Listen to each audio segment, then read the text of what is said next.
Yeah, email me an invite so I can do it on my computer on my phone. Yeah, I Yeah, think I I think I missed missed. I think I missed that window. I think for everybody. That's okay. I'll Um, do it on my phone this time. yeah, that's all right. I'll send you a bill. Yeah, no worries. How's everyone doing today? There was something that I wanted to start with. We posted an Instagram reel 2 or 3 days ago about known power settings. And I want to talk through some of the comments that we got back from that. Let me pull them up briefly here.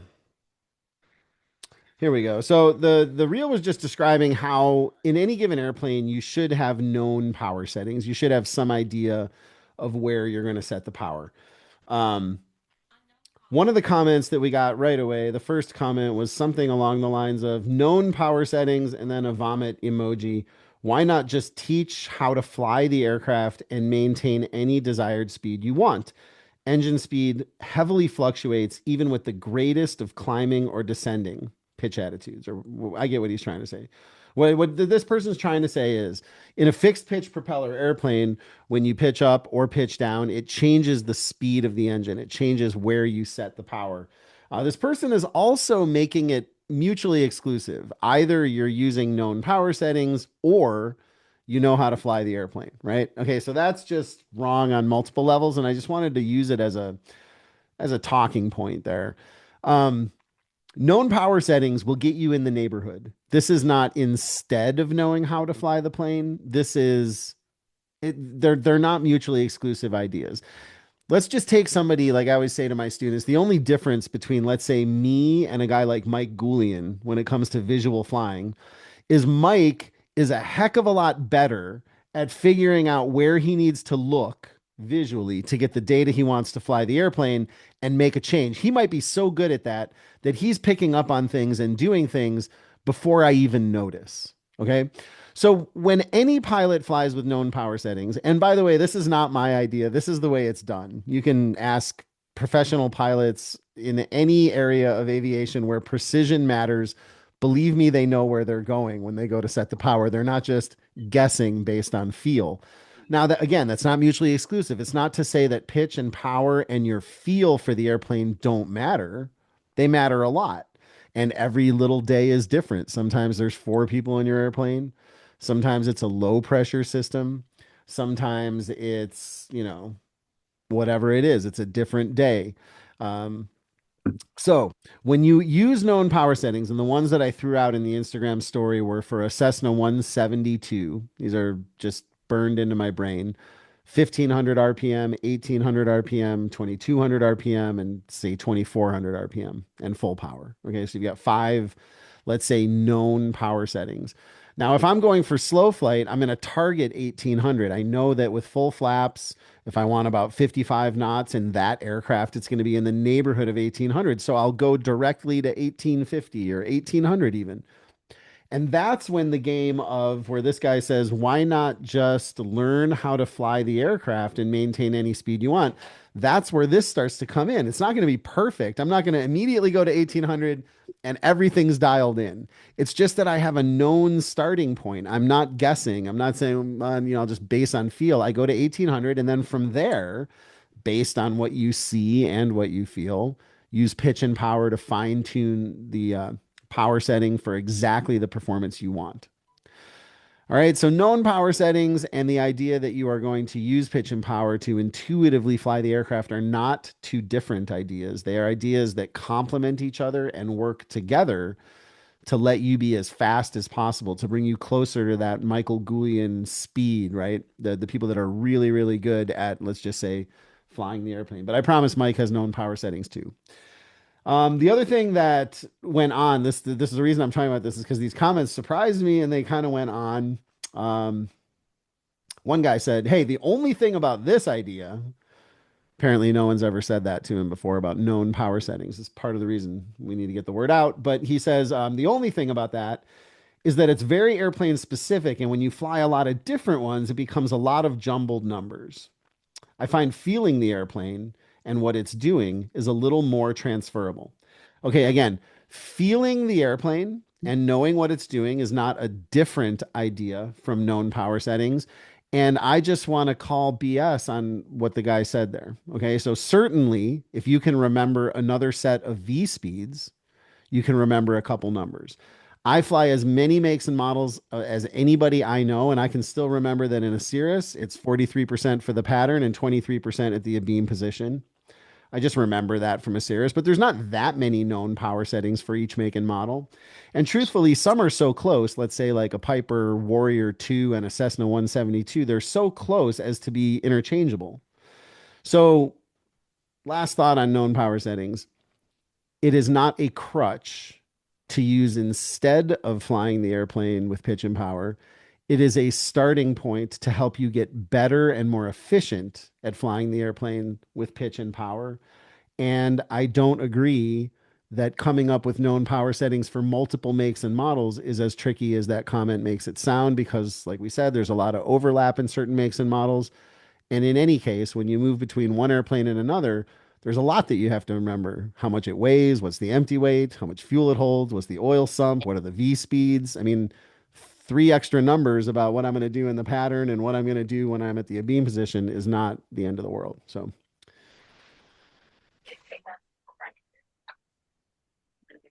anyhow, can I Can I answer that, review how Jason? Can I say students? something about that as well? Yes, sir. Yeah, I will, David, in 1 minute too. But Chris, go ahead. Oh, I'm sorry, I didn't even cut it off either. No, the No, only you're thing I was good. gonna say, even like let's say I also fly, I fly a lot of different airplanes as well. But even in an airplane I've never flown, guess what I'm doing by the second pattern is like trying to dial in the known power setting. So it's like, hey, it's my starting point. I've never flown this airplane, but on my next base turn, I'm gonna go to this power setting, hopefully idle for the base setting there, but Yeah. you try to dial that in as quick as you can. So that way Yeah. you have a starting point to dissuade from because it's a new airplane. Yeah, 100%. So I was a little surprised that a lot of the sorry, Ricardo, I literally didn't I just forgot to send it, and when this call started, it was like too late. It's a long story. Um, but I was surprised that this guy hadn't heard it before and then was kind of pushing back. A lot of people were pushing back on the idea as though this was some trick I was inventing to give them a crutch or something. It's like, no, this is the way you fly airplanes. How did that get missed? And Chris, as long as you're on and speaking about it, I'm just curious because I don't fly transport category aircraft a lot, but is it the same in the Airbus? I mean, obviously not as specific and slight, but you guys know exactly what power settings you're going to. You're not just feeling it out there, are you? Well, you know what's funny? Well, it's kind of a weird deal because on the Airbus we actually use it's auto throttles, but when we backtrack, when I'm not using auto throttles, I actually set a fuel flow in Airbus, which is a little bit different than what you'd probably expect. But I just know, hey, 5,000 feet or 5,000 pounds per engine is going to get me about where I want as an initial thrust, and then 78 to 84% on my N1s is about where I need to be. So yeah, I absolutely use that as a backdrop, 100% even on transport category aircraft or flying the C-130 doing patterns. I would just like track it one knob width, and it's not quite the same thing as a known power setting, but it's still like I know where I'm going to move the throttle to as an initial wag for my patterns. Yeah. Yeah. 100%. Yeah, it's wild. Anyway, I think that's a candidate for a larger YouTube video because it's just shocking to think. I mean, for me, it's a critical part of flying an airplane. So, yeah. Excellent. Did you guys, oh, so David, you want me to review that really quickly? Yeah, I want to let me do that. This is not an instructor specific meeting per se, but I think maybe everyone would be interested in how this works. But David, you're a CFI that's working with our app. Let me just share my screen quickly. This is learnthefinerpoints.com/dashboard. This is our CFI dashboard. And David, you'll notice there's a lot of things for you here, a lot of Yeah. various things, right? So what you can do down here where it says student discount is you can go in here and just generate a link. This link will get your students 25% off on the app. Yeah. And we have a profit sharing program too. If you'd like to connect to it, you just put your bank account information in, and then you also get paid 25% of any money that they spend with us for as long as they're with us. So Okay. excellent. Thanks. All right. So what other topics? Who's got something they wanted to discuss today? Let me see.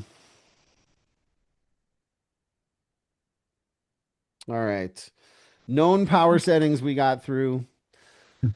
I wanted to talk a little bit about strategies for staying current and also a little bit about preventative maintenance. I know there's not, how many people here own an airplane? Does anybody own an airplane here other than Chris? No? All right. Well, maybe we won't do preventative maintenance today then. All right. Excellent. What do you guys do to stay current in between flights? Does anybody have any good strategies they use for that? Do you feel, let me ask you this, do you feel when you go to the airplane after a long period of not flying that, I don't know, anxious or just nervous Is about it? Jason, isn't the art of staying current just flying all the time? Yeah, that's right. Well, it's certainly the antidote to anxiety. I used to have students come in and just deal with that exact thing, like just feeling anxious about flying the aircraft. They haven't flown in a while. They feel fine when they come fly with me, but then when they load their wife and their kids in, they like, I don't know what I'm doing. And so they avoid doing it and ultimately wash out of flying altogether. Um, so I just wanted to bring up a couple things. You know, keeping we used to say before the internet that if you're reading aviation magazines, if you're keeping your mind in the game, that's one thing you can do, and that's the sort of the first step is to find a way to plug into the aviation world. For a lot of us, that's reviewing accidents, which to the extent that it doesn't freak you out is a great habit, right? You guys know what I think about bracketing safety really starts with picking your head up and looking at what people are doing out there, being honest about it while, you know, people are really having accidents, and then figuring out what procedures we can adopt so that we never become those people. So accident review is a great thing to do to keep your head in your game, keep your head in the game. But also even just listening. So I don't know if you guys have seen, there's liveatc.net. Does everyone know about liveatc.net, where you can just turn on towers and listen to it in the background? There's also a new one. I don't know if it's publicly available yet, but it's kind of a cool app called ATC, just Alpha Tango Charlie. See if, I think they're in a beta program. Maybe they'll let you in. Just email them and say, I heard about your app. It sounds cool. And maybe they'll let you use that one. But that's coming along. So just sort of keeping your head in the aviation world. Does anybody have a simulator, a flight simulator, flight training device, anything like that? Okay, Philip, Ricardo. Okay, so let's talk about using that for VFR proficiency to start. IFR is a bit of a different thing. But you guys know that I'm a big believer in standardization, standard operating procedures, SOPs. If you didn't know, there's a whole SOP course, a little mini course in our app, and along with a list of SOPs that you can print and take with you in the airplane. But in my mind, standardization is the cornerstone of staying safe and proficient. And what the standardization gives you, just in a broad sense, is like a safety net for each little part of the operation. And just a quick example, the pre-flight. How many mistakes can you make in a pre-flight? Dozens. I can think of dozens. You could leave the rudder gust lock on, the tow bar on, the fuel caps off, the dipstick out, pitot cover on, tie down chains on, right? Chalk still on the wheel, cinder blocks on the tail. Like there's all sorts of stuff, right? And it's possible in a pre-flight that it could have been all fine until you got there and you're the guy that left the dipstick out and the fuel cap off and the, you know, while you were doing it. But that's a lot to remember. So an SOP to catch all of it would be the final walk around. So you'd say to yourself, okay, when I'm done with a pre-flight, even if I did everything on the checklist, the last thing I do before I go get in the airplane is I look at the plane and I do a complete 360-degree walk around looking for anything. So in that way, all you really have to remember is the walk around. So back to the idea of proficiency and safety. If your flight ritual is built up of those sort of like a standard procedure for each component, and that procedure, just like the final walk around, is designed to catch a dozen mistakes that might have happened, and, you know, a checklist to catch a dozen mistakes that might have happened and so on, then really rehearsing, remembering, and staying true to the standardization. I don't want to say it should be enough, but I'm going to say it should be enough. I'm not saying to leave it at that, but I mean, if you're just like, how do I stay current? How do I stay sharp? How do I stay feeling confident? I think what we've come to is keeping your head in the game with regular accident reviews and reviewing your procedures that you have to see if there's any changes to make, listening to air traffic control, and then literally sitting down and rehearsing the SOPs. SOPs are funny. It's not like riding a bike. You know, everyone thinks like, you know, I knew them 30 days ago and I was doing them really well, but you know, I haven't practiced them in 30 days. When you go back to the airport, they're not all there. You know, you'll realize halfway through your takeoff roll, oh shoot, I didn't do a passenger briefing, you know, or something like that. It's not as easy as you think to keep those building blocks in place. I always tell my students if we're trying for 100% of our checklists, we're going to get 70. If we're not trying for 100%, we're going to be at 5 or 10%. That's the way that goes. So a real win is 70%. And so sitting down and just rehearsing the SOP is like a ritual so that when you go to the aircraft, you're kind of just, at least in the beginning, exercise, you know, performing the ritual. I think professional pilots resonate with that a lot. And I think like what you'll find, if you really take what I said to heart and you really try to imagine you're going to fly your own aircraft as though your chief pilot is sitting next to you on a Part 135 check ride or something, right? Like I'm serious about this and I'm really gonna do it. I think what you'll find is by the time you get into the aircraft, strap down and get ready to start the engine, you feel like the pilot you were trained to be. You know, and like if you're maybe a professional pilot, or maybe Chris, you might be the only pro pilot here, but I would imagine, I'm not going to put words in your mouth, but I would imagine that by the time you put on your uniform, go to the cockpit of the Airbus and start to go through all the rituals with your cabin crew that, or the crew that you're working with, all of a sudden it's like all the training comes back and you start to feel like the airline pilot you were trained and hired to be. And that's like what we're going for with GA. I gave Chris a chance to respond to that, but hopefully okay, I didn't say anything Yeah, no, offensive. 100%.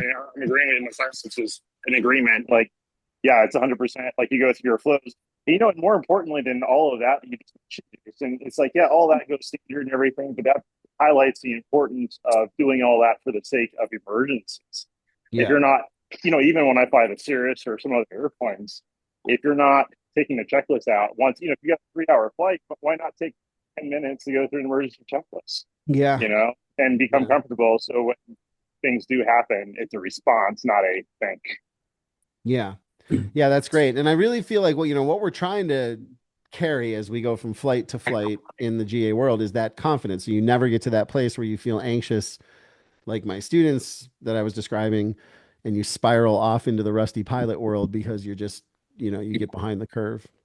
Something I'll add too, Jason, is like one of the Air Force, one of the commanders said, "This is a emotional problem, not a tactical problem," and that kind of always resonated with me. When we have one of these issues, yeah, your heart's going to be beating and stuff's going to be happening. You're going to probably have some heavy breathing, but tactically, you know how to handle it, and that's where you're going to go to your lowest level of training. I know Fernando can speak a little bit too as well. And that's the importance of going through that flow, that checklist, and Yeah. your safety standard operating procedures. Yeah. Yeah, absolutely. Um, is St. Paul? Is that Paul? You have your hand up? He's Sorry. muted. I think you're muted.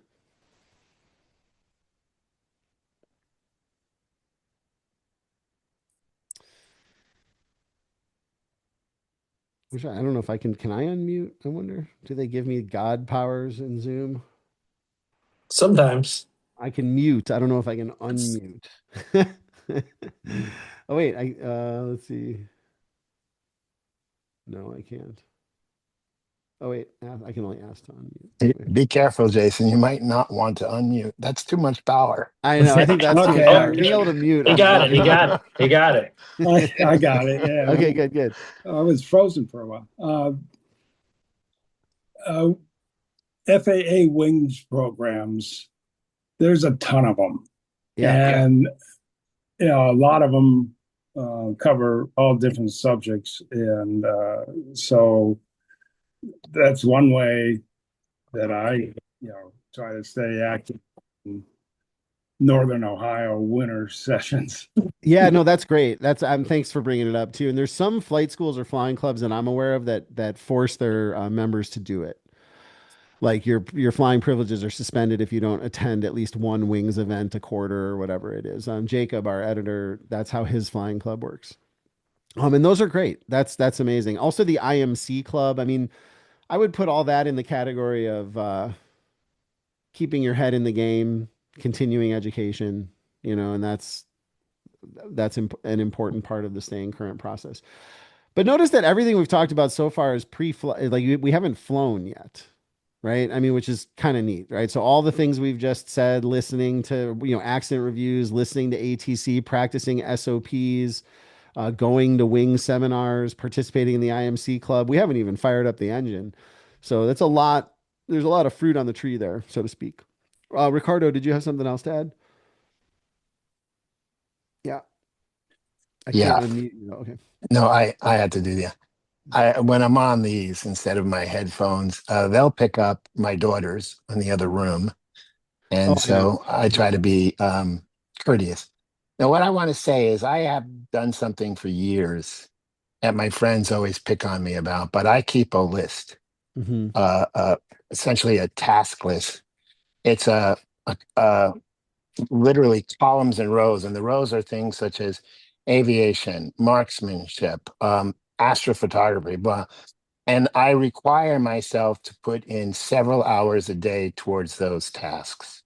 Hmm. So if I get a column and I haven't accumulated 2 or 3 hours in aviation or 1 or 2 hours in astrophotography or at whatever else is on the list, Mhm. right? I'm pressed because I'm a list keeper. Mhm. It bothers me. I actually say, sorry, I can't do that, kids. I got to sit down and watch some YouTube videos or read this book. Or when I get it checked off, then I'll be available. Yeah, good. I think that if you master the art of Anthony Robbins calls it massive action. Have a list of things that are important to you and make Mhm. sure every day you put a little bit of time into those important things can help you stay not only current in aviation, but in other things that you love and have a passion for. Yeah. And it's proved very valuable to me because even if I go through several days where I don't do anything, that list is still there, reminding me you've got stuff to do. Yeah. Yeah, That's that's just great. developing a good habit. Yeah, it's a great habit. Um, see if there's anything else on those SOPs too that I wanted to think through. Hey, Jason, there was a question. I don't know if you answered it and I missed it, but Oh, Philip right. has a Inside, question about outside. outside, outside, inside, inside scan. Yeah, Philip, I'm not sure what would the SOP be. So like what you made me think of there is, I mean, I'll say this a lot to my students when we're flying. I'll always kind of say, you want to be outside, outside, outside, inside, like with that division. So you're outside, outside, outside, inside, outside, outside. You're just coming in to check the data, but 90% of your attention is outside. What were you thinking of? Can you hear me okay? Yeah, I can hear you fine. Okay, But good. explain to Um, me what you mean by the outside inside SOP. yeah, so I get the idea of what you're saying of, of spending, 90% of the time outside. But thinking about making an SOP for what that outside inside thing is, of what you're actually doing there, because I've sort of come up with a list of things that are, the same. I'm training in a Cirrus, and I have a basic reverse, question mark flow. That's my Mhm. sort of standard thing. And in line with some of the other, safety briefings and the operational briefings that you have that are Mhm. flow checks.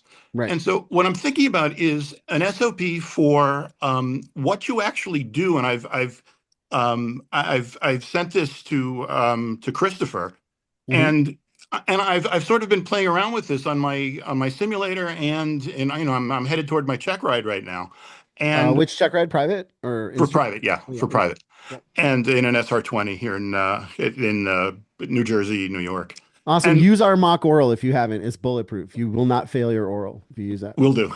Yeah. Um, So what I'm thinking about is a more detailed SOP for what you're doing for each of those. You just mentioned you're looking outside and, you look at the horizon and, for the first thing you look at, your relationship between the nose and the horizon and your bank and your sight picture. And then you'll check inside very quickly to make sure that, is the plane doing what you think it's doing? But that's only one part. I mean, if you think about, then you have to think about where's the plane in 3D space. So you think about track and heading and terrain and weather ahead and a traffic scan, which would include, your ADS-B, and then so that might be your second outside. And then inside, you do a more complete panel check, you're deliberately looking inside of, look at your navigation sources and your autopilot and make sure your modes are correct and your engine page is normal and your CAS alerts. And so that's your inside check, which obviously has to be quick. And then you go back outside and then you reset again. And, you look at the horizon and traffic and you think about, including your, monkey on the vine, where would I land next? And then, that being back outside. And the question you ask yourself there during that back outside is, if something changed, am I ahead of it? And to cycle through those kind of four things, obviously, as I've discussed with Christopher, you're not going to do this every 60 seconds for a 4-hour flight if you're hand flying. Right. But of creating an SOP for what you're actually doing in those inside-outside checks, as opposed to just looking at the horizon and going, all right, everything looks pretty good. It's back inside. Right. No, I think there's something there. I mean, just listening to you talk is like, there is a hole in the long cruise portion, like with the system that we teach, you've got your flow check and your checklist for your climb. And then you level off in cruise, and you've got your flow check and your checklist. And then, of course, we're usually on training missions, so it won't be too much longer there. But after that you're going to have some kind of descent or maybe another climb, right? But in the real world, if I'm flying from here to Santa Monica, once I level off at that first cruise and do my first cruise flow check, it's 2 hours now before I have to do basically anything, so we don't want to not do anything for 2 hours. So there definitely is a hole to be filled there, Philip, with like, what are the things that I'm meant to be staying aware of during cruise, and Jason, I would add something real quick though. with you. The other thought that I had while you were talking is one of the games that I used to play with pilots when I had access to a really great simulator, and we're trying to get another one here, so hopefully we can pick this up again. But in the simulator, you can actually fail the instrumentation and time it. And what I noticed with my students is they were doing the flow check and they were doing the checklist, but they weren't actually looking at the instrumentation, because I would fail the oil pressure and start a timer, and they would, in the sim, of course, level off and do their flow check and their checklist and say, okay, I'm ready, and start talking ahead on the next thing. And I'm thinking, boy, they didn't notice that the oil pressure is flashing red. They did the procedure, but they didn't take anything away from it. And so then, of course, we try to get, how many seconds does it take them to realize that? And sometimes it goes, initially in the beginning of training, it goes on for 10 minutes. So anyway, I think there's something to think about there, Philip. I think that would be a great addition. And I'm not sure I would call it an outside, inside scan. It feels to me more like an extended cruise flow. Like there's the cruise flow that for my part that I'm trying to teach you, where there's going to be a power change, a mixture change, and a cowl flap change, because we just came to a new altitude, and I want to make sure we have all that together and the engine looks good. But 45 minutes later, I don't want to have not done anything. There's like the long during cruise flow that I think you're tapping into. So I appreciate that. And Travis, sorry, I didn't mean to cut you off. No, you it's had fine. a thought there. No, I just was kind of, since, I did that long flight to Texas, I had a lot of time to think about, just cruising along on autopilot, listening to music. Things that if some people might not know, depending on the perspective stuff for G1000 and the Cirrus, they have a scheduler. And I actually was using that because, the Cirrus, you have to change tanks and all that stuff. So I was like, well, I got a lot of time. I made every 5 minutes when I set it for it will pop up as a, a message. Hey, switch tanks. So what does that do? Check my fuel, make sure I'm balanced. But kind of going back to what he's saying, like you're checking on, like, depending on where you're cruising, like I was like, man, I can set so many different schedules in here. Hey, I'm above, I'm on oxygen, and maybe I should check, my oxygen, percentage, and check on passengers and so on, like including that in my scan. So yeah, I was doing that. Like I would look at my wife, look at my kid, how y'all guys doing? Here's the oximeter. Check yourself, make sure we're good. Everything's as far as oxygen wise, and then me being a mechanic, like when I'm flying along, I'm checking wings. Is there any fuel leaking? Does everything look good? So I include a lot of stuff in my scan. I always tell my wife, I was like, if you actually knew what was going on in my brain while I was flying, you'd probably freak out. Yeah. But I'm the same boat. It's like, all right, where will I land? Where's the nearest airport? Where's okay, if we had to pull this parachute, where would we go? Like so on and so on. So I agree with trying to have a process put in place to, knowing exactly what you're going to do instead of just sitting there listening to music and bebopping along. So Right. And there's no good trigger for it. It's easy to say, let's do a cruise flow right after we level off. I mean, of course, but what's the next trigger for it? And yeah, so that's good stuff. I like it, Philip. We'll keep thinking about that and let me know, send your ideas this way if you care to. And interesting. Did Ricardo, you had something? Yeah, real quick. I think I mentioned this a long time ago in a previous office hours that there's a difference between passive and active scanning. And what I do is I ask questions. I have to have my mind in questioning mode all the time. So if I'm looking out, I ask, what am I looking for? Am I looking just to find attitude? Am I looking for traffic? Mhm. And I will actually go through that process. The same thing when I come down to the gauge. Mhm. You have the question and you can actually enunciate it out loud. It just slows you down a little bit. But you can have these questions in mind and you actually have the question, how's my engines? And you're going to see that the oil pressure just tanked or that the Mhm. CHTs just went to Mhm. peak, Right. etc. So you want to try to practice active scanning where you're engaged with why you're doing what you're doing as a question in your mind. Yeah, Just yeah, and in the flight environment, that's a great point, Ricardo. And in the flight environment, there are all sorts of strategies to do that, and they're not sometimes obvious. For example, in the single pilot world, this is in large part why people speak out loud. So, for example, when my students go to deploy the flaps in the Cessna, they're meant to say inside the white arc, flaps 10, because that brought their eyes to the airspeed. The first thing they have to do is say, yes, we're at the appropriate speed. The second thing they have to do is actuate the flaps, right? And the same idea, anytime you're talking out loud, is that your ears have a chance to sort of catch your mouth. But diligence is a really, how do I say this? It's like if, um, hmm,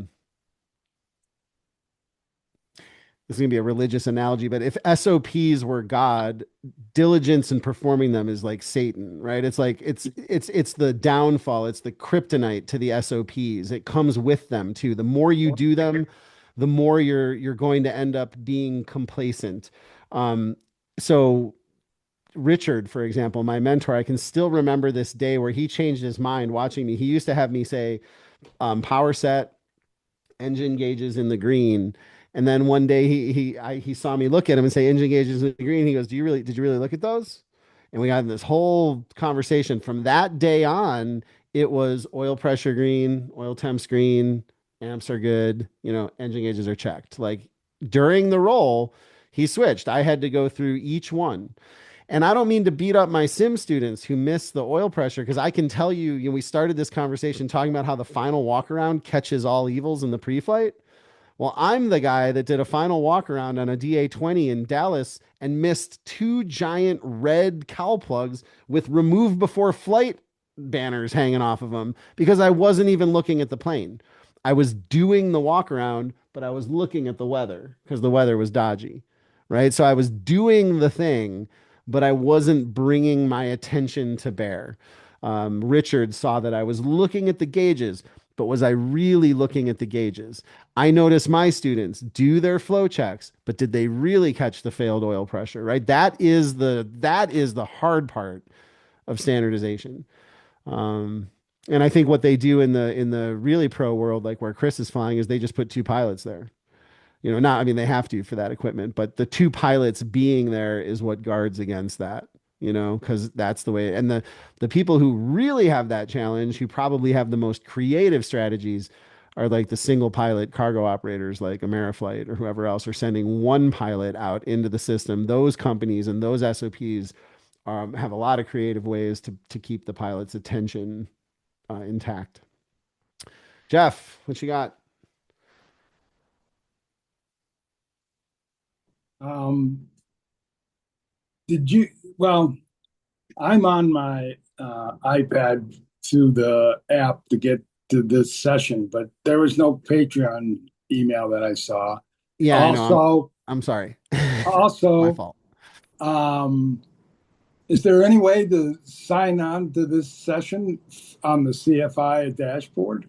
No, this is not because this session Well, here. I know, but there's no way for me to get into it on the web, and that's where I usually like to see Yeah. because I got more screen and more easier to navigate. I'm just Yeah, understood. It in the future the link will go out. I just missed it okay. today, so I apologize for Okay. that. Sorry, you're looking on a tiny little screen, but Well, no, we'll get you back next week. it's also why you may only have 13 people here. Maybe, maybe. Well, does anybody have something they wanted to chat about other than those topics? Ricardo? Yeah, this is a question, and again, I think we may have talked about this in a long ago office hours, but I watched a lot of flying YouTubers, and I think they're all IFR rated. And I noticed that a lot of their flights, they fly VFR flight following. And for me, I always fly IFR when I'm doing a planned trip. I do flight following if I'm just going out and I'm just going to do maneuvers and have fun and fly around and check things out. But Mhm. the question I have here is, why would an IFR rated pilot utilize VFR flight following in lieu of just filing an IFR flight plan? And Um, I don't think I get that. usually it's speed to destination. Like it's a, let me say that like so I happen to be I would be somebody that would recommend you don't fly all your trips IFR. I would I would be somebody who would recommend you should mix it up a little bit. Maybe 60% IFR, 40% VFR, but my feeling is they're two kind of different skills. And I understand why pilots like say to me, they'll say things to me like, "Oh, anytime I go to LA, I file IFR." It's like, okay, that's fine, but you know what's atrophied for sure? Your ability and your confidence to fly to LA VFR. That's probably gone at this point. I'm not you, but to those pilots, you know what I mean? And it's like you invest all this I time. resemble that one, by the way. I know you all do. I know. I know you. But and it's fine. You're doing it for safety reasons, and that's great. Right? Traffic is handled for you, routes handled for you, airspace is handled for you. There's no. I'm not going to say you shouldn't do it, but the consequence that you're going to have to live with is that your VFR skills will atrophy, and those are two sort of different worlds, and they're two different muscles, like a right arm and a left arm. And I think you worked hard to learn those skills. So why not exercise them and keep the ability and the confidence to do it? Now, that's like a general feedback thing. But for me, and I'm somebody that's very comfortable in both worlds, a lot of times I can go literally direct. I mean, if I wanted to go to, let me think of where I'm going, Fullerton to take my kids to Disneyland, I take off from Grass Valley here. I go direct KFUL enter, and I don't have to leave that pink line. I go up and I come down at the right time.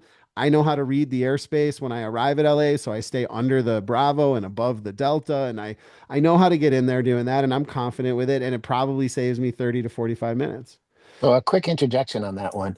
I don't exactly have your pink line in my mind, but I do a lot of pink line planning, a direct to, and and this is California. There's Yeah. MOAs all over the place. There's Yeah. just there's a lot Right to now, track.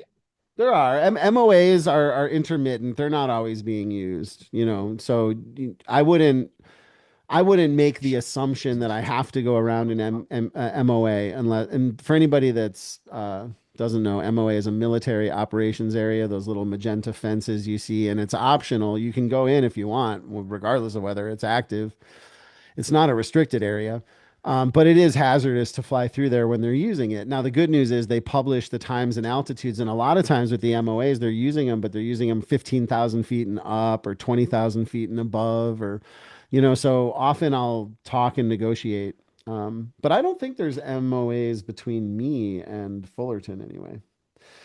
But in any It's case, that's the point is like, or another example, sitting at San Carlos, I can't tell you how many times this has happened. um, I want to go IFR with a student. I want to depart in the system. I want to get the clearance. But we're sitting there, we've got a 3 hour lesson block, and it's been 35 minutes in the run up area. Pilatus after Pilatus coming in from Surf Air, VFR planes going out, and Tower keys the mic and says, "Hey, I just talked to NorCal. It's gonna be another 20 minutes, say intentions." Under under VFR, you can depart and pick up your IFR en route. So if it were me with my family and I'm sitting there, why would I sit there for 45 minutes? I'll just take off VFR on a beautiful day and pick up my clearance en route. So the flexibility, the ability to do stuff like that. Yeah, that's really it. I think expedience, control of the route, and just sort of time flexibility. It's usually about I, expedience. I don't want to take too much more time on this, but a little bit of a pushback here is that generally I'm in SoCal. So when I'm in SoCal VFR flight following, I often am routed, especially when I'm down closer to San Diego International Yeah. than further north of it. I'm often routed around. Yeah. And if I was IFR, I would be routed. Yeah. Obviously, more than likely, I have as planned going, but they can still change that. Yeah. So I notice for myself, in my experience with doing VFR flight following, there's not that much difference between that and the IFR flight plan, except that when they get really, really loaded, they say, navigation radar services terminated. Yeah. And I'm just VFR now. There is no flight follow. So they can't do that to me on IFR unless I request to cancel it. So I like your approach. I like what you're suggesting, navigate through the system. I often take off in VFR and then add the IFR flight plan after the fact. Right. But the thing that I'm doing the takeaway is you want us to have the flexibility of being an either or system. Yeah. And you have challenged me because now I might want to arrange with my instructor a VFR flight plan through the Bravo airspace of LA. Do it. Oh, do it for sure. Yeah, because it's half your skill. 50% of your skills are operating in a VFR world, and you shouldn't lose those. But to be clear, I just want to make a really clear point. I am talking to them. So I am on flight following when I go to Fullerton. I wouldn't bomb into SoCal's airspace and not be on the frequency. So that's just safe. Yeah, I wouldn't do that to them. I mean, first of all, we can go off on, I've gotten yelled at, even though I was in Echo airspace over the years. The controllers expect that if you're flying through arrival corridors, you have enough sense to be talking to them, regardless of whether or not you have to be. But it's interesting because we have a communications course coming out called Mastering Aeronautical Communications. And Chris Bordenave here has been working a lot with me on it. And there's this section where we talk about your cadence, your confidence on the radio, like knowing the right terms like request or verify or correction or whatever it is that gives them the sense that you know what you're talking about. Because whenever I go into Fullerton, I generally let them know I know what I'm doing. Like I'll just assuming they're not crazy busy. If they're crazy busy, I'm just dripping enough. Like I will just reply to them with my readbacks, right? But if it's not crazy busy, I will just tell them, hey, my intention is to fly over the top of El Monte and then beneath the Bravo direct Fullerton. If they hear me say something, and say, does that work for you? If they hear me say something like that with confidence, they know instantly I know what I'm doing, right? Basically, I just told them I'm going to thread the needle between the Bravo and El Monte, and then I'm going to drop below the Bravo and go direct Fullerton. That makes perfect sense to them. If I know it, they know it, they're good with it, they'll let me do it. Every now and again, a jet timing didn't work or whatever, and they'll tell me, hey, I need you to actually turn east 090 for about 3 miles, and I'll get you back to Fullerton. But I wasn't like, hey, not really familiar with the airspace and hoping to get into Fullerton this morning. Like I'm not, they probably wouldn't let me go that way if that's what I sounded like, right? So there's I think in VFR, and this is partly why you should go do that with your instructor, but there's this intangible, CFIs know it because all CFIs have had the experience, and I think it's an awful experience. I hate it when it happens to me, but we've all had this where we're sitting in the right seat and our students are requesting something and they're requesting exactly the right thing, but ATC is ignoring them. And then I say, let me try, and I key the mic and I say the exact same thing they said with more confidence, slightly faster, and ATC gets back to me. And I'm like, dude, Come on, give the kid a break, right? Like he was saying all the right things, but it was something about his hesitation or the time it took. They didn't want to open that can of worms, and unfortunately there's some of that in the complex airspace like New York, Boston, SoCal, the Bay Area, Chicago. All right. Well, thank you for that. By the way, Jeff did have his hand up for a moment, but it's down now. Maybe he Oh, wants to say something. Jeff, did you have something else? Okay. That's good stuff though. Thank you guys. I think we're going to hang it up there unless somebody has a question or a comment or something they wanted to carry forward. Thank you guys for being here today. Thanks to the Patreon folks who were tenacious and found us anyway. So that was good. And Quick Can I throw question. some? Oh, sorry. Go ahead. No. Mike Conlon. Go. No, you go. I was just going to say, just because MOAs came up, my flying club just happened to have our mid-air collision avoidance briefing last night. If those of you guys don't know, if you're not near a base, like the bases will go out to the airports in the nearby area, and we have Nellis Air Force Base here in Las Vegas. And so they're required to give an annual briefing to each of the airports to just bring awareness to what activity they have and why, you want to watch out for fast flying fighters or low flying helicopters or, the things that are happening around the base. So on the MOAS, and also like Chris and I, used to do some of this flying ourselves.